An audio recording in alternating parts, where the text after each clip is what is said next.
Buenos días, mi nombre es Héctor Fermín y voy a hablar sobre el campo magnético giratorio para la materia de laboratorio de mantenimiento. Primero que nada, los orígenes y la definición.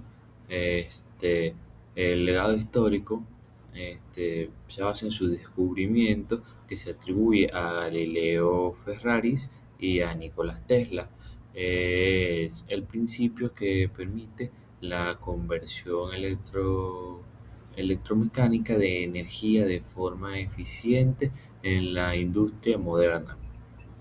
Se define como un campo cuya magnitud resultante permite constante, pero cuya dirección rota en el espacio a una velocidad angular uniforme sin necesidad de movimientos mecánicos de imanes. Principio de generación. Para crear este fenómeno en una máquina trifásica se requieren dos conceptos críticos de fase espacial y de fase temporal. El espacial es cuando tres bobinas colocadas físicamente a 120 grados en el estator, y el de fase temporal es la alineación con corrientes trifásicas desfasadas a 120 grados eléctricos. La velocidad de sincronismo se representa con la fórmula que vemos en pantalla, y esta depende de la frecuencia de red. La velocidad de rotación del campo depende exclusivamente de F, que es la frecuencia de red entre 50 y 60 Hz, P, que es el número de polos magnéticos del estator. A mayor número de polos, menor es la velocidad síncrona para una misma frecuencia. Máquinas de inducción son los motores asíncronos. Conocido como motor de inducción, es un motor de corriente alterna en el que la corriente eléctrica necesaria en el rotor para la producción de torsión es obtenida por inducción electromagnética del campo magnético del estator. El campo giratorio corta los conductores del rotor, induciendo a la fuerza electromotriz. Esto genera corrientes que interactúan con el campo del estator, produciendo torque. Y el deslizamiento es cuando el rotor alcanza la velocidad síncrona, y no habría cortes lineales del flujo, y par de motor caería a cero. Motores síncronos.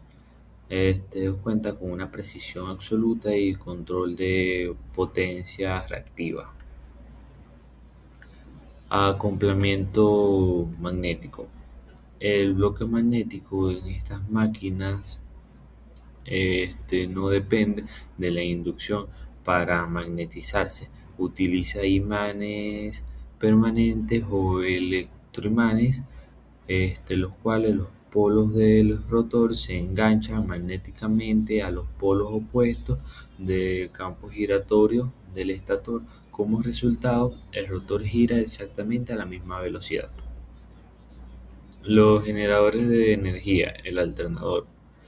El proceso es inverso. El motor primario hace girar al rotor.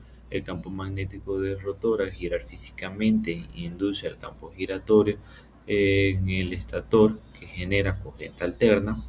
Son fundamentales para la estabilidad de la red nacional, permitiendo controlar el voltaje y la potencia reactiva mediante la extensión del rotor. La comparativa tecnológica. Aquí vemos las características de los motores de inducción y los motores síncronos, donde la velocidad de los motores de inducción son variables según la carga y pueden disminuir, mientras que en los motores síncronos es una velocidad constante.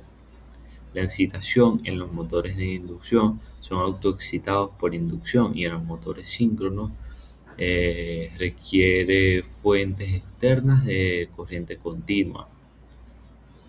Los motores de inducción son normalmente de bajo costo y muy robustos, mientras que los síncronos son lo contrario, más costosos y tienen una complejidad superior.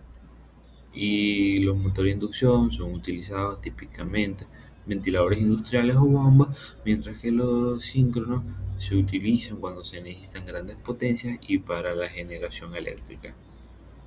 Por último, los planes de mantenimiento, en donde el monitoreo técnico es uno de los puntos destacables, que es la verificación de sensores RTD y la limpieza de aletas de refrigeración. También podemos ver los planes de aislamiento, que es la medición de resistencia en devanado para evitar fallos, y los sistemas de excitación, y que son la inspección de anillos rozantes y desgastes de escobillas. Y esta es toda mi posición. Muchas gracias.